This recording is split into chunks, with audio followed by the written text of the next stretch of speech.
Hello everyone. आज मैं आपके सामने एक पैरट और एक शॉपकीपर की स्टोरी लाई हूँ। एक शॉपकीपर के पास एक बहुत प्यारा पैरट होता है जो बहुत सुंदर होता है। उसके बहुत सुंदर फेदर्स होते हैं। वो पैरट बहुत सुंदर गाता है, बहुत हंसमुख होता है, जोक सुनाता है और सबको खुश रखता है। वो पैरट उस शॉपकीपर का बहुत अच्छा दोस्त होता है और साथ में वो शॉपकीपर की शॉप का बहुत अच्छे से ध्यान रखता है। वहां पर आए सभी कस्टमर्स को अच्छे से ग्रीट करता है, उनसे बातें करता है, उनको सॉन्ग सुनाता है, उनको जोक सुनाता है, जिससे वहां पर कस्टमर्स इंक्रीज हो रहे थे और उस शॉपकीपर का बिजनेस बहुत ग्रो कर रहा था। वो शॉपकीपर और वो पैरट बहुत खुश थे, वहां आने वाले सभी लोग बहुत खुश थे। सब कुछ अच्छा चल रहा था। एक दिन क्या होता है, शॉपकीपर अपना लंच लाना भूल जाते हैं और लंच करने के लिए शॉप छोड़ के जाते हैं। इसी बीच में एक बिल्ली भागते भागते वहां चूहे के पीछे भागते हुए आती है। उस बिल्ली को देख के वो पैरट डर जाता है और अपनी जान बचाने के लिए इधर उधर भागने लगता है। और इसी हड़बड़ाहट में उससे एक शेल्फ में रखे ऑयल के कंटेनर्स गिर जाते हैं और सारा ऑयल बिखर जाता है। अब वो पैरट बहुत घबरा जाता है क्योंकि सारा ऑयल फ्लोर पे गिर जाता है। तभी थोड़ी देर में शॉपकीपर आते हैं और वो सब हालत को देख के बहुत गुस्सा होता है। उस शॉपकीपर को इतना गुस्सा आता है कि वो स्टिक लेता है और जोर से पैरट के हेड पे हिट करता है, जिससे उस पैरट को बहुत चोट लगती है और उसके सारे फेदर्स झड़ जाते हैं। और उस इंसिडेंट के बाद से वो पैरट ना तो बोलता है, ना गाता है, ना हंसता है, बस चुप रहता है। अब 1 दिन जाता है, 2 दिन जाता है, 3 दिन जाता है। उस पैरट ने बोलना छोड़ दिया है, वो सिर्फ चुपचाप बैठा रहता है। ना वो गाना गाता है, ना वो बोलता है, ना किसी से बात करता है। उसकी इस हालत को देख के वहां आने वाले सभी सैड रहने लगते हैं। शॉपकीपर को भी बहुत बुरा लगता है कि उसने अपना एक बहुत प्यारा साथी खो दिया।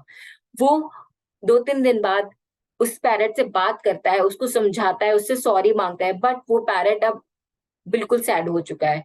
वो बहुत सैड रहने लगा है, वो बिल्कुल साइलेंट रहता है, वो किसी से कोई बात नहीं करता। अब धीरे-धीरे कस्टमर्स जाने लगते हैं, उसका बिज़नेस भी चला जाता है, सब कुछ चला जाता है। अब उस शॉपकीपर को रियलाइज़ होता है कि उसने कितनी बड़ी मिस्टेक कर दी। उसने अपनी सारी हैप्पीनेस खो दी, अपना बहुत प्यारा दोस्त खो दिया, साथ में अपना बिज़नेस भी खो दिया। वो बहुत कर्ज़ करता है अपने आप को कि कैसे उसने इतनी गंदी तरह बिहेव किया, उसने क्या कर दिया, उसने अपनी सारी खुशियाँ खो दी एक एक ही पल में। वो भगवान से प्रार्थना करता है कि हे भगवान, सब कुछ पहले जैसा कर दो, सब कुछ अच्छा कर दो और मुझे मेरी गलती के लिए माफ़ कर दो। तभी एक दिन एक लकी डे आता है, जिस दिन उस शॉपकीपर की शॉप में एक सेंट अपने 3 डिसाइपल्स के साथ आते हैं। वो तीनों डिसाइपल्स बहुत छोटे-छोटे बच्चे होते हैं और उनके बाल हेड होते हैं। जैसे ही वो शॉपकीपर के शॉप में वो सेंट और वो डिसाइपल्स एंटर करते हैं, पैरट उन तीनों बच्चों को देख के बोलता है, "क्या आप तीनों से भी ऑयल गिरा था? क्या आप तीनों के भी बाल इसलिए नहीं है क्योंकि आप से ऑयल गिरा था?" उसकी इस मासूमियत भरी बात को सुनकर वहां खड़े सभी लोग हंसने लगते हैं। सभी कस्टमर्स हंसने लगते हैं और उनमें से एक कस्टमर उस पैरट के पास आके बोलते हैं, "oh my dear darling parrot, you are so cute and innocent. You are so lovely and innocent. आप अपनी सुंदरता को, अपनी अपनी ब्यूटी को अपने फेदर्स की बजाय अपने नेचर से जानें और जैसे आप सबको खुश रखते हैं वैसे खुश रखें और अपनी लाइफ को दूसरे की लाइफ से कंपेयर मत करें। आपके एक्शंस और दूसरों के एक्शंस को कंपेयर ना कर नहीं करें। आपके फेदर्स आज इसलिए नहीं है क्योंकि आपसे कोई मिस्टेक हुई थी, बट उन किड्स के हेयर आज नहीं है और वो बाल्ड है, उसका रीजन कुछ और है। So don't compare your life with another life and be happy always. वो ऐसा कहकर वो कस्टमर वहां से चला जाता है।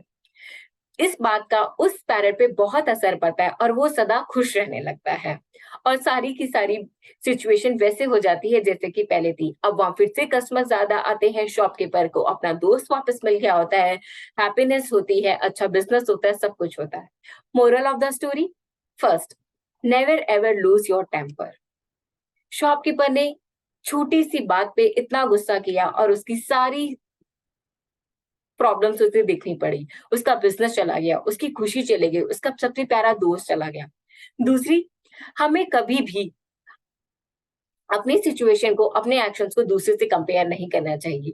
उस पैरेंट ने उन बच्चों को बाल्ड हेड देख के सोचा कि इन्होंने भी वही किया होगा जिसकी वजह से इनके बाल्ड हेड है, बट नहीं। हर किसी की लाइफ में रीजंस कुछ और होते हैं, सिचुएशंस कुछ और होती हैं, सर्कमस्टेंसेस कुछ और होते हैं। इसलिए हमें कभी भी अपनी लाइफ को दूसरों की लाइफ से कंपेयर नहीं करना चाहिए। This is today's story. Bye bye. Keep smiling.